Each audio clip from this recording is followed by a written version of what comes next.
Muito bem, gurizada, virando o jogo no ar desta quarta-feira com a preparação da dupla Grenal, do Ipiranga e do Atlântico para um final de semana, para o Atlântico não, que recebe uma folguinha, mas Série C tá aí, Criciúma na sexta-feira e a dupla Grenal com desafios. No meio de semana teve Copa Libertadores, mas hoje eu tô com uma convidada especial, Paola Baldiceira, que foi minha professora, né? E hoje está vindo aqui para falar sobre JERGS, Jogos Escolares do Rio Grande do Sul.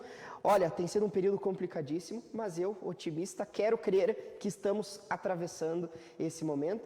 E agora, para falar um pouco sobre o JERGS, até quero agradecer aqui a Juliane Bonesse, que é coordenadora da 15ª Coordenadoria Regional de Educação, que nos cedeu a presença hoje da Paola para falar um pouco sobre o JERGS.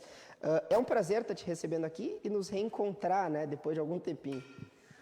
Boa tarde, Eric. O prazer é meu, principalmente em lembrar daquele menino que ganhou a redação do ProERD, né? Há muito tempo atrás, ganhou uma bicicleta, inclusive, né? É muito prazeroso para nós da escola pública nos encontrarmos nesse momento e ver aonde você está chegando. Eu fico feliz. Eu que fico feliz. Ainda tenho a bicicleta lá. Não vou dizer que ela está em plenas condições, tá? Mas ela ainda está lá. Viu? Vamos falar sobre o JERGS. Assim, claro que eu sei que vocês da coordenadoria trabalham principalmente com educação, mas nada melhor do que trazer alguém que está e conhece o ambiente escolar para vir falar um pouco sobre o JERGS. Olha, para quem não conhece o JERGS, nós falamos aqui da outra vez que a Milena esteve aqui, que envolve a comunidade local, assim, de uma forma intensa.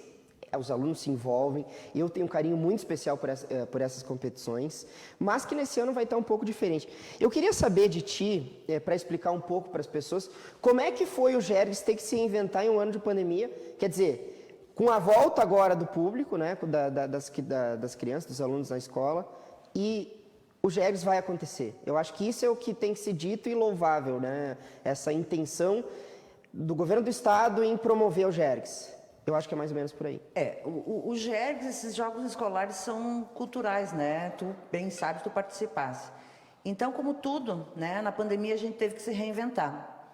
Nós, na nossa região, nós atendemos, enquanto coordenadoria, 41 municípios e 101 escolas. No momento, agora, nós estamos com 100 escolas. Mas nós sempre tivemos uma participação muito boa. Nós sempre chegamos às finais, só que eram jogos de contato físico. Então, o que aconteceu? Não podemos mais. 2020, para não deixar morrer e passar em branco, foi feito o xadrez online.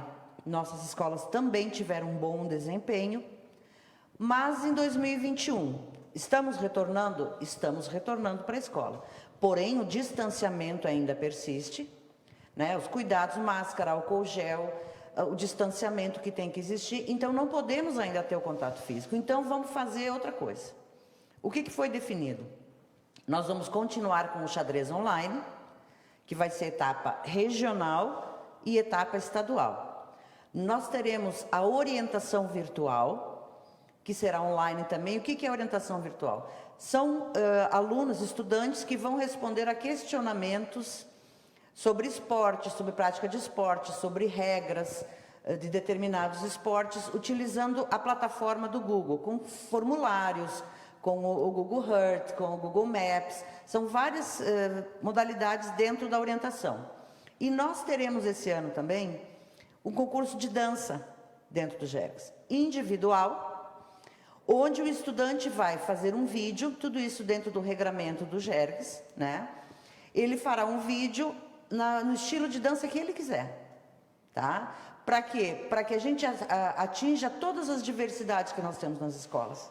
Porque a gente tem que lembrar que a nossa escola não é feita só daquele aluno, por exemplo, que frequenta um CTG, ou daquele aluno que tem possibilidade de fazer uma aula de dança, mas nós temos aquele aluno que curte o funk, nós temos aquele aluno que gosta de um rock. Então, todas essas diversidades vão estar. A etapa de dança vai ser inicialmente a nível municipal. Então, o município vai fazer uma comissão julgadora, vai selecionar o vídeo melhor, vai encaminhar para a regional, no caso para nós, que vamos selecionar e vamos encaminhar para a estadual. Outra modalidade que vai ter é o futebol freestyle. A gente sabe que tem muita gurizada que gosta de brincar com a bola, gosta de fazer embaixadinha, gosta de, né? Nós temos o Ronaldinho Gaúcho, que estimulou muito essa brincadeira. Nós temos vários de esportistas que faziam brincadeiras com a bola, o Cristiano Ronaldo, e a gente tem muita gurizada que gosta de fazer isso. Então vamos fazer isso, vamos fazer a modalidade freestyle. Da mesma forma, ele vai gravar um vídeo e vai ter a comissão julgadora que vai avaliar. Então, dentro do que é possível agora com o distanciamento, essas 4 modalidades que foram escolhidas por GERGS. Por quê? Porque a gente precisa que o aluno, que o estudante entenda e que os pais também entendam. A educação física não é só o futebol, o vôlei, o handball. A educação física é tudo o que movimenta o corpo e a mente. Por quê? Não é só a prática esportiva, mas é o conversar, é a música, é a conversa com a família, é a conversa com os colegas. Então, os jogos escolares são para isso.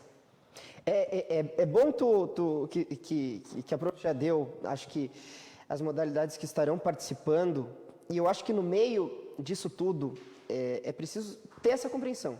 Eu acho que foi muito feliz, porque é preciso que as pessoas tenham a compreensão que um momento como esse, a educação física, né, principalmente no ambiente escolar, e isso eu falo, a prática do esporte, eu acho que ela é fundamental no ambiente escolar, exatamente por isso. E aqui eu queria fazer até um relato pessoal, porque assim, eu pelo menos eu vejo que é dentro da escola, eu não sei se tu concorda comigo, que é principalmente ali que se fomenta os atletas. Começa por ali, 12, 13 anos, onde a criança ela vai despertar esse desejo em disputar competições. Claro que nós falamos do futsal, do futebol, do vôlei, do handebol, que são mais comuns, mas eu acho que é por ali. Então, tu ter uma organização que teve que se reinventar, né?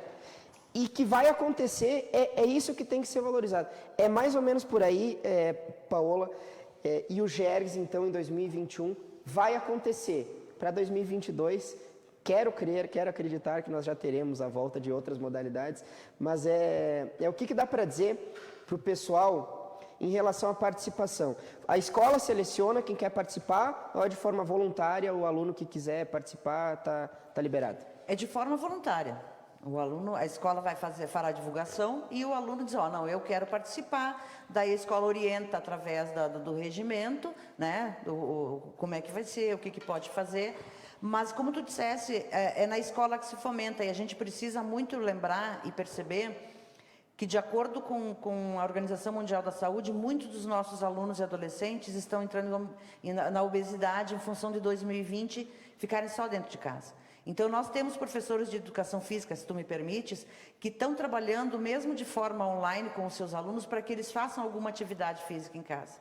Muitas vezes, como tu disseste, muitos desses nossos alunos só vai praticar alguma atividade física na escola. E a gente tem que olhar, a gente acabou uma Olimpíada agora. Se tu perceberes aqueles medalhistas nossos, né, os que receberam a medalha, eles começaram, a maioria deles numa escola pública, onde os professores perceberam, não, ele tem característica para fazer uma ginástica olímpica, ele tem característica para correr, mesmo não tendo as mesmas condições que muitas instituições, o professor da escola pública também tem esse olhar. E vou te dizer uma coisa que me chamou a atenção, por exemplo, nós colocamos no GERGS agora a dança, né, e o freestyle. Para 2024 na França, uma das modalidades previstas é o break. Uhum. Então, foi muito bem lembrado, muito bem lembrado. Porque assim, nós falamos, isso é uma discussão que ainda existe, a questão do futsal, que claro, envolve outras entidades e é complicado, o futsal estará ausente sim, em Paris, né, na próxima Olimpíada, mas tem a dança. E em 2020, com as mídias digitais tomando conta, eu acho que foi o grande... assim, falando da modernidade aqui, eu acho que teve um grande boom, um grande avanço das mídias tecnológicas e recaiu para a educação, tanto é que nós conversávamos fora do ar, que não tem como se educar mais sem o uso, o uso dessa ferramenta que as mídias sociais, a tecnologia. E a dança entra, aí ela chega, talvez para permanecer no GERGS. Aí é um detalhe interessante. Talvez ela chegue não mais como uma coadjuvante ali, como algo que daqui a pouco as pessoas podem se interessar, os alunos e também a comunidade esportiva e também educacional, por que não, né? Porque se tu parar para analisar, não é todo aluno que tem característica ou que gosta de um esporte de contato ou um esporte coletivo. Então, a gente tem que oportunizar também para aquele que é individual. né? Se tu parar para analisar, não é todo mundo que gosta do futebol, não é todo mundo que gosta do vôlei, do handball, não, eu curto mais a dança, eu gosto do freestyle, então tem tudo isso. E o professor de educação física, como eu estava te dizendo, ele pode trabalhar dentro da escola as outras práticas. Hoje vamos fazer o quê? Vamos ver o que cada um consegue fazer dentro da dança, qual é a característica de cada um, entendeu? Então, são, como tu dissesse, com a tecnologia e da forma que está hoje em dia, e a pandemia, nós não sabemos quando ela vai terminar. Nós não sabemos até quando nós teremos variantes, até quando a gente consegue nos manter próximos, ou quando será novamente que ficaremos distantes. Então, é tudo inconstante. Então, nós temos que buscar, sim, alternativa, porque o que a gente não pode é deixar a criança e o adolescente abandonado. Eles têm família? Tem. Mas a gente sabe e a gente entende que muitas vezes é na escola que esse adolescente, essa criança consegue se libertar de muita coisa, consegue conversar e consegue traduzir o sentimento. Então a gente, através do GERGS, quer também buscar retomar isso. Com certeza. E eu nem entro nesse lado tanto da educação, mas olhando para o lado do esporte, assim, não podemos desperdiçar talentos.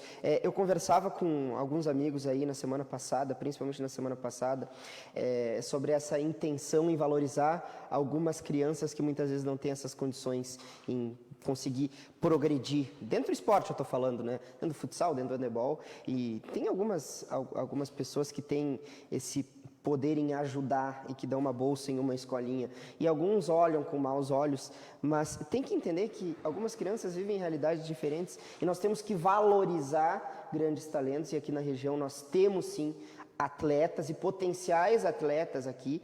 Então isso, quando entra na escola, precisa ter um olhar com atenção, e essa é a minha pergunta. Vocês têm olhado com carinho nesse sentido para essas crianças? Com certeza. Porque, como a gente estava conversando antes, né, para ser professor, tu tem um cromossomo a mais, assim, vamos brincar, né? Então, o que acontece? Pro guri do futsal, né, do futebol de campo, sempre tem um olheiro. Tem alguém da escolinha, sempre tem alguém para buscar. Agora, quando são outras características, corrida, salto, ginástica, tem que ter o olhar do professor na escola. E esse olhar, sim, o professor das escolas públicas tem. Estou falando enquanto coordenadoria e escola pública. Claro, os nossos professores de educação física têm esse olhar e buscam estimular e buscam formas de ir adiante com esse aluno. E é essa a principal questão. Aqui eu estou tentando, talvez seja até um pouco repetitivo, porque algumas pessoas não têm a compreensão. Por exemplo, tu citou a Olimpíada, nós aqui fizemos uma cobertura da Olimpíada nessas 2 semanas, nós falamos muito sobre essas histórias de superação, que essas têm que ser valorizadas, e aonde surge o desejo é no ambiente escolar. Porque vamos supor, uma criança, isso eu estou falando, a criança nós falamos, né, mas o adolescente até, ensino fundamental 1, 2 e o ensino médio, é ali que ele vai ter o conhecimento do que significa um vôlei, um salto à distância, essas outras modalidades esportivas que muitas vezes não vai ser apresentado para ele porque vive em realidades distintas. Então é preciso ter lá na escola, isso eu me reduzo à educação física porque são eles os responsáveis, né? Mas falando como geral, eles que vão apresentar lá para a criança, olha, não tem só o vôlei para disputar, tem o handebol. Eu aprendi como que funciona o handebol, o próprio vôlei, na escola. Então eles que vão dizer, tem o tênis de mesa, tem o xadrez, tem a ginástica, por que não? Claro que aqui no Rio Grande do Sul tem algumas modalidades ainda que elas não são tão próximas, mas é na escola. Então, que bom que nós podemos dizer aqui, nós estamos agora em agosto, que não foi abandonado. Eu acho que esse é o sentimento e, claro, com muito otimismo de que as coisas vão melhorar daqui para frente. Com certeza. E não só o professor de educação física.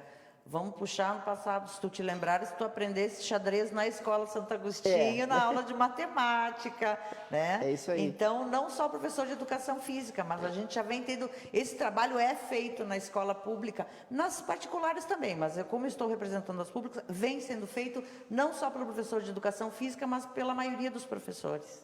O que dá para dizer, para nós encerrarmos a nossa conversa, sobre o ano que vem? É muita incerteza falar aqui e querer projetar que nós teremos um GERGS um pouco abrangendo outros esportes aí, ou tu tem um pensamento otimista? Queria a tua opinião aqui. Não, otimista eu sempre fui. Otimista eu sou e todos temos que ser. Só que nesse momento projetar alguma coisa é inviável.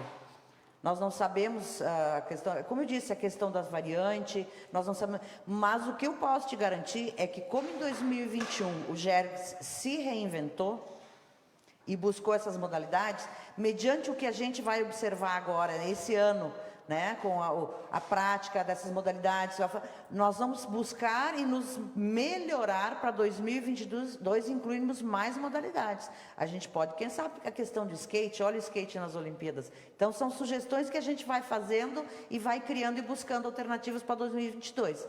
Agora, te dizer que vai voltar aos esportes de contato, nas escolas isso a gente não pode bater o martelo e dizer que sim. É isso aí. E por falar em bater o martelo, eu desci a lenha. Porque é fácil falar do skate lá nas Olimpíadas. Difícil é olhar quando se está praticando skate aí na praça e não apontar o dedo, né? Então, Paola, olha, foi muito boa a conversa, muito esclarecedora. Imagino que não só a comunidade aqui que tem filhos e que está envolvida de alguma forma com a educação, mas também aqueles como eu que gosta muito do GERGS, quem sabe não retornando aí para apitar algum ou para fazer alguma conversa, né? Nunca se sabe, né? Eu tenho alguns amigos aí, professor Neuro Dassi, que apita o GERGS, então não tenho dúvida que isso envolve muita gente, todos nós gostamos muito do GERGS. Foi um prazer ter conversado contigo hoje aqui, prof. Paola. O prazer foi nosso, agradecemos a oportunidade e o convite. Sempre que precisar, estaremos aqui. Com o maior prazer. Muito obrigada. Com certeza, e reforço mais uma vez um abraço para Juliane Bonês, que nos cedeu a Paola, e também, em nome dela, falou aqui para esclarecer algumas questões envolvendo o GERGS. Gurizada, nós vamos para um rápido intervalo e na volta para falar de uma tentativa do Internacional em se retomar no Campeonato Brasileiro e do Grêmio, anunciando novos reforços nesta semana. Fica aí a dúvida, na volta do intervalo eu volto para falar um pouco mais sobre isso. É rapidinho.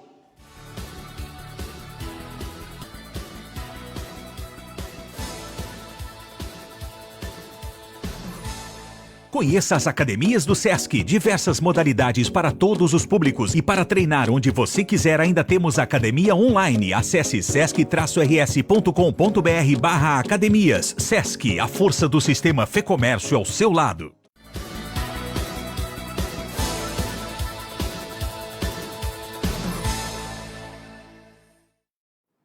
Muito bem, gurizada, estamos de volta e vamos começar falando sobre Ipiranga, porque a dupla Grenal agora tem um tempinho até esse final de semana, o Grêmio com algumas contratações, com o Maicon que se despediu e o Internacional. Será que segue nessa mesma toada para enfrentar o Fluminense? Mas eu quero começar com o Ipiranga, porque uma campanha extraordinária foi feita no primeiro turno e nesse segundo turno continua com o Ipiranga jogando fino da bola e joga contra o Criciúma nessa sexta-feira um jogo de 6 pontos. Um duelo decisivo em que o Ipiranga precisa pontuar, porque se entende, a direção e a comissão técnica, que precisa de 30 pontos para garantir essa classificação na 4ª posição.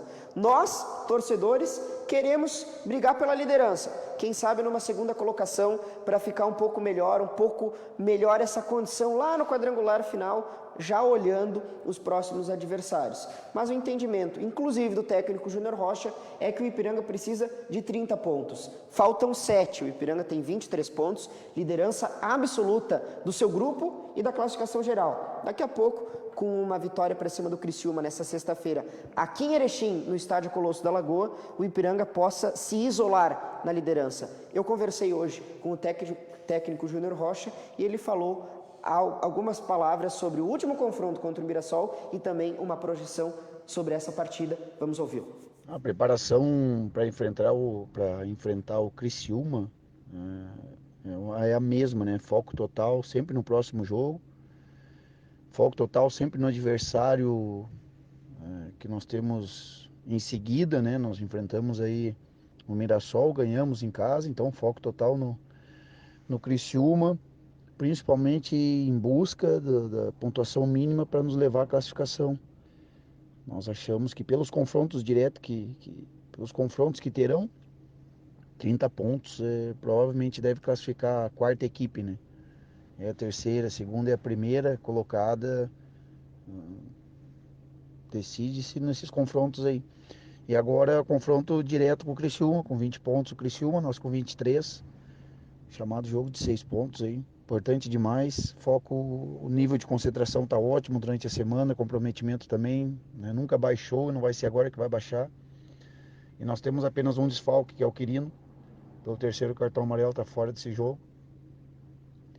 E sempre importante vencer em casa, né?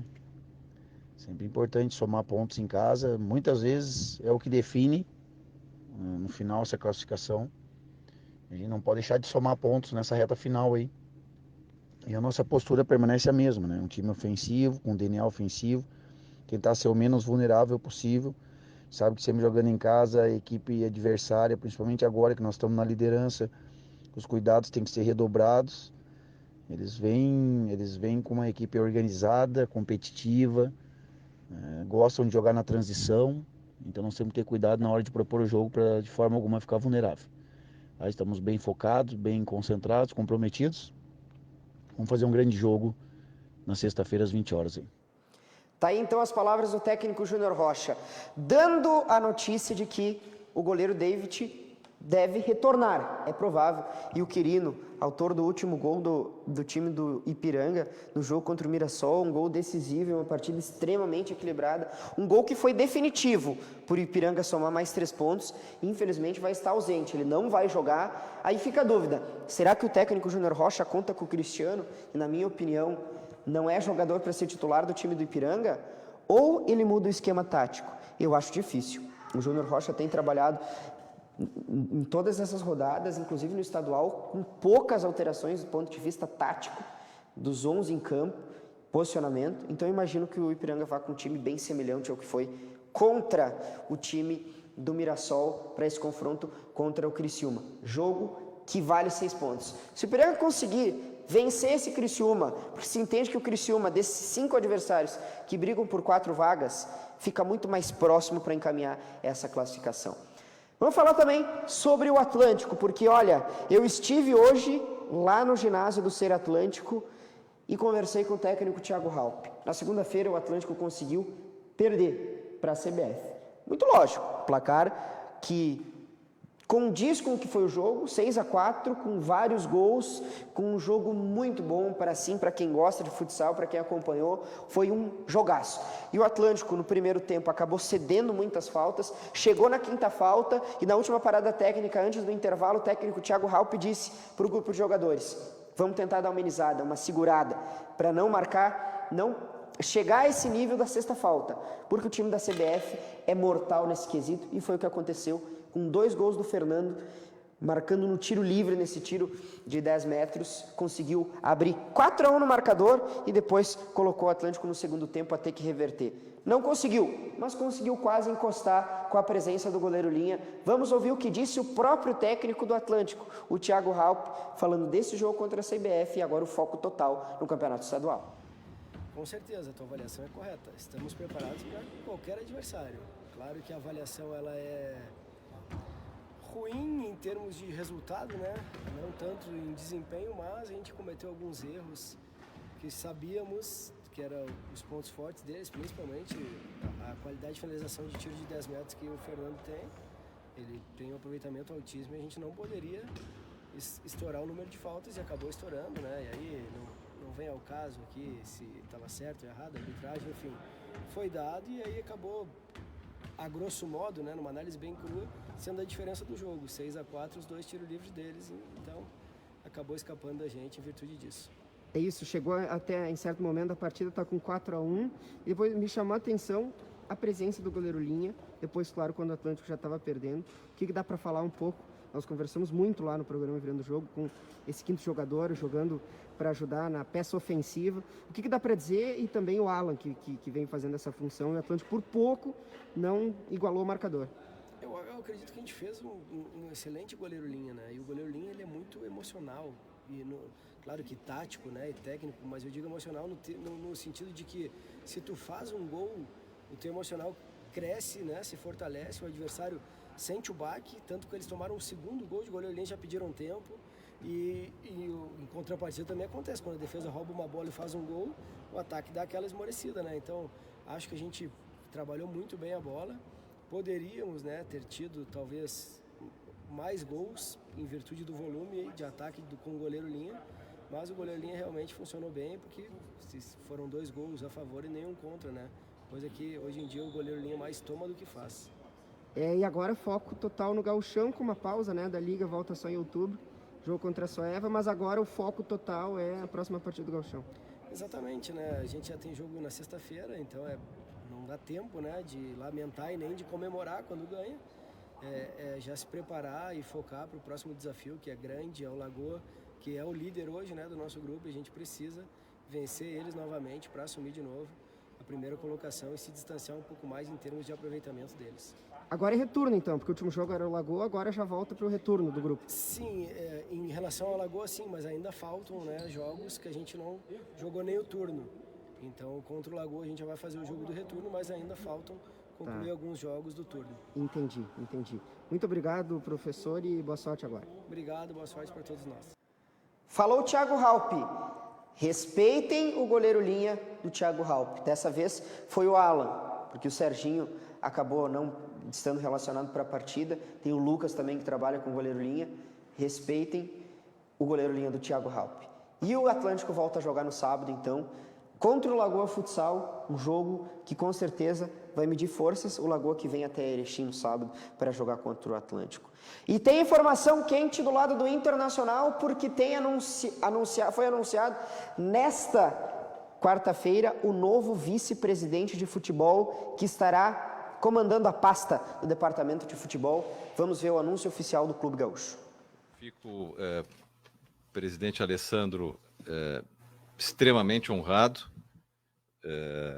com o convite que me foi formulado, pessoalmente pelo presidente Alessandro, mas mais tarde com um aval do Conselho de Gestão. Então, primeiro eu quero saudar o presidente Alessandro, quero saudar também todos os integrantes deste Conselho de Gestão especial do Esporte Clube Internacional, que são os conselheiros Dani Dubin, o conselheiro Arthur Calef, o conselheiro Luiz Bortolini, que se encontra aqui neste momento, o conselheiro Humberto Busnello. Quero agradecer, em primeiro lugar, a confiança que em mim foi depositada nesta árdua missão, nesse desafio que me propus a aceitar, e espero corresponder, espero satisfazer as expectativas que na minha pessoa são depositadas, mas tenho certeza que pela quantidade de mensagens que recebi ontem, não só Novo vice-presidente de futebol que chega com a missão de colocar o Internacional nos trilhos após a queda do João Patrício Herman. Mais informações sobre o Internacional, basta entrar no site do Jornal Bom Dia ou esperar até amanhã, porque amanhã eu vou voltar, com certeza, para falar sobre o Internacional e o Grêmio, que está nessa missão difícil, com novos reforços. Campaz vem aí, Vila Sante já foi anunciado? Ainda não, e em breve, nos próximos capítulos. Um abraço para todo mundo, voltamos amanhã na quinta-feira. Até mais. Tchau.